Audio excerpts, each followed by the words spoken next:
नमस्ते विद्यार्थियों।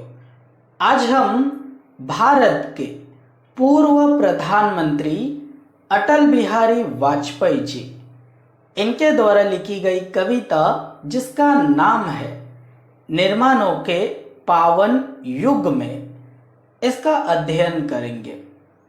सबसे पहले हम दी गई संपूर्ण कविता पढ़ते हैं, उसके बाद एक एक पैराग्राफ पढ़कर उसका अर्थ समझते हैं।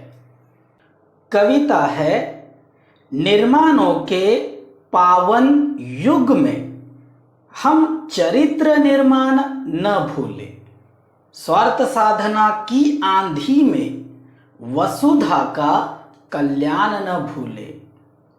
माना अगम अगाध सिंधु है, संघर्षों का पार नहीं है, किंतु डूबना मंझधारों में साहस को स्वीकार नहीं है। जटिल समस्या सुलझाने को नूतन अनुसंधान न भूले, निर्माणों के पावन युग में हम चरित्र निर्माण न भूले, स्वार्थ साधना की आंधी में वसुधा का कल्याण न भूले। शील विनय आदर्श श्रेष्ठता तार बिना झंकार नहीं है। शिक्षा क्या स्वर साध सकेगी यदि नैतिक आधार नहीं है।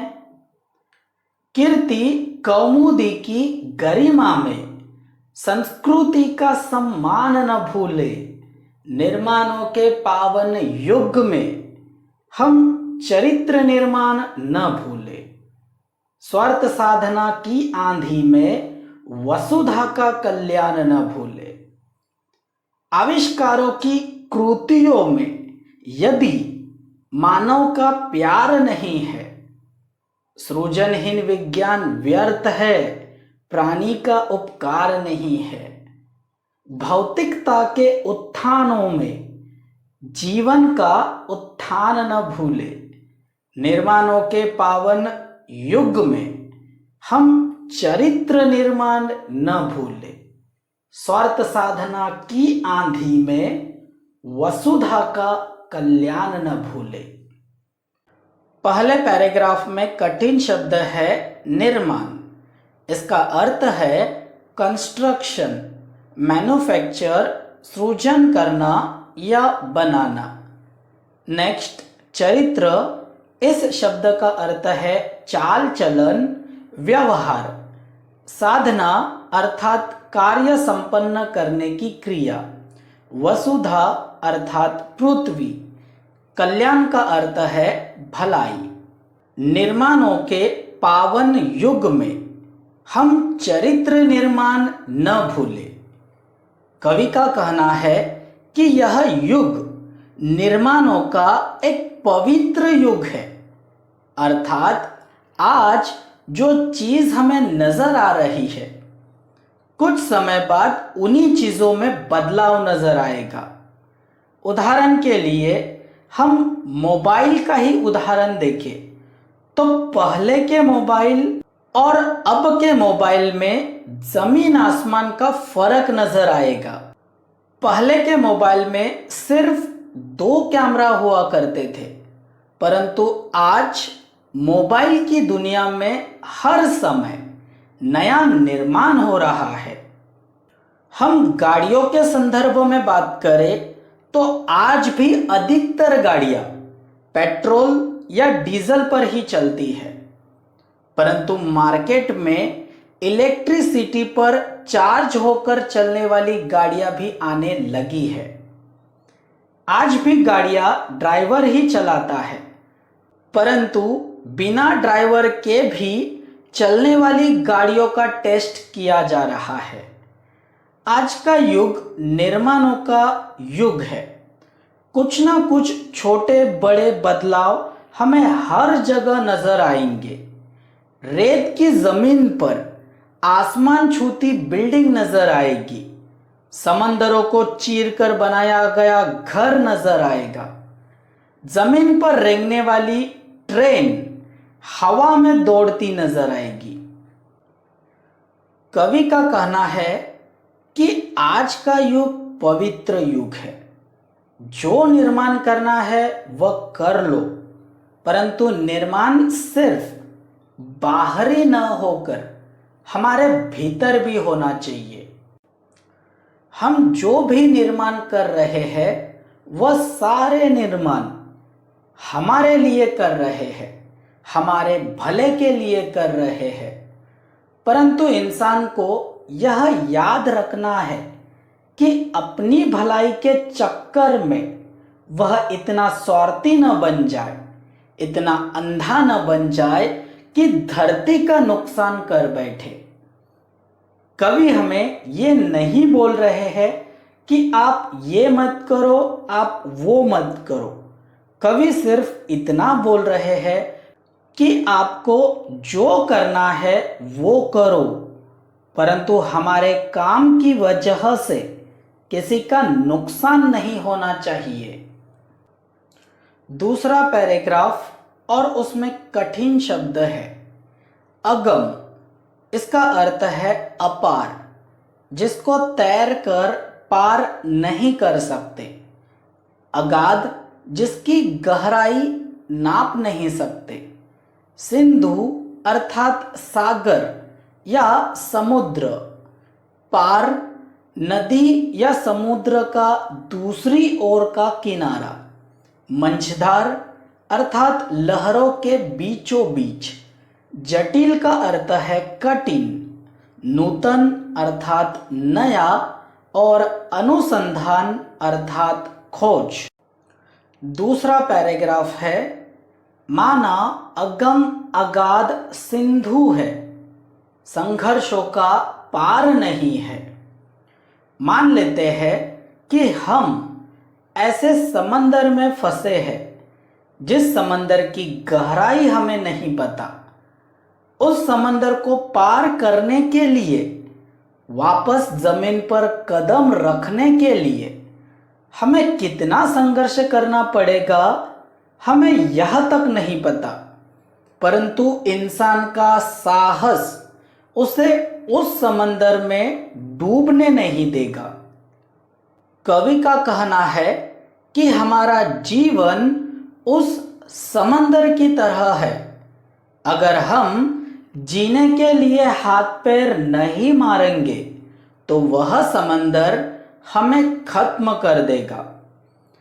कवि कह रहे हैं कि कितनी भी बड़ी मुसीबत हो, उसे सुलझाने के लिए नए नए रास्ते खोजो, परंतु ऐसा कोई भी रास्ता मत खोजना जिससे हमारा भला और धरती का नुकसान हो। तीसरा पैराग्राफ और उसके कठिन शब्द है शील अर्थात नैतिक आचरण, उत्तम व्यवहार, विनय, अनुशासन, नम्रता, आदर्श, वह जिसके गुण अवलोकनीय तथा ग्रहण करने योग्य। झंकार का अर्थ है सितार या वीणा आदि की ध्वनि या आवाज। नैतिक इस शब्द का अर्थ है मोरालिटी या सदाचार। कीर्ति, यश, ख्याति। कौमुदी, कौमुदी का अर्थ है चांदनी, परंतु यहाँ पर कौमुदी का अर्थ होगा चमक। लास्ट शब्द गरिमा और इसका अर्थ है महत्व या गौरव।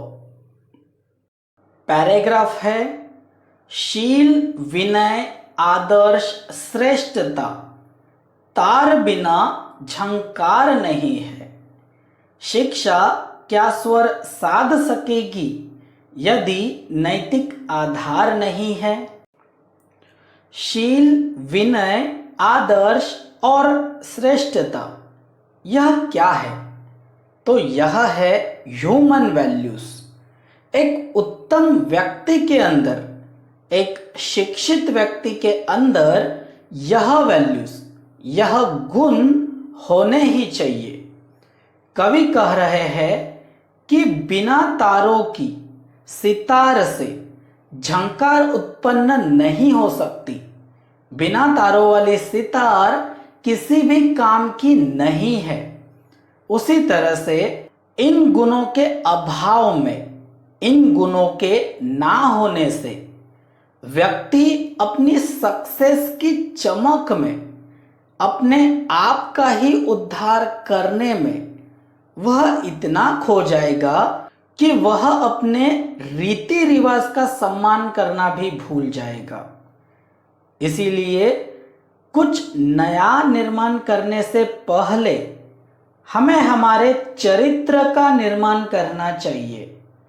हमें इन गुणों को अपनाना चाहिए, अन्यथा स्वार्थ की आंधी में हम वसुधा का कल्याण भी भूल जाएंगे।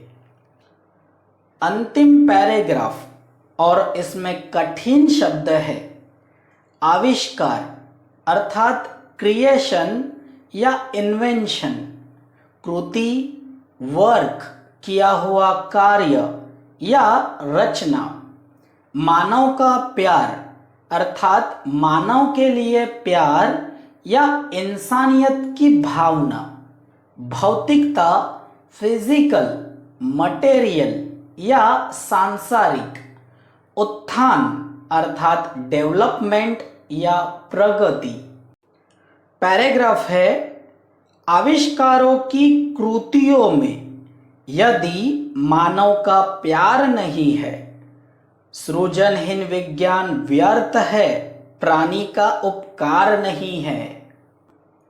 कवि कह रहे हैं कि ऐसी खोज जिस खोज में इंसान का भला नहीं है, जिस खोज के कारण भविष्य में इंसान का नुकसान होने वाला है, वह खोज इंसानों पर उपकार या एहसान न होकर वह खोज व्यर्थ है, मनुष्य के लिए श्राप है।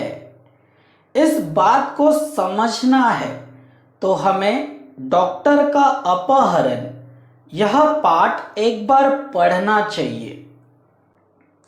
कवि कह रहे हैं कि अपने इर्द गिर्द की सुधारना करते करते हमें हमारे जीवन में भी सुधारना करनी चाहिए।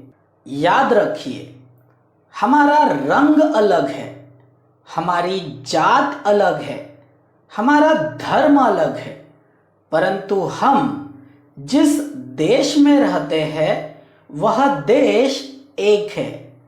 हमारा देश जिस पृथ्वी पर रहता है वह पृथ्वी भी एक ही है।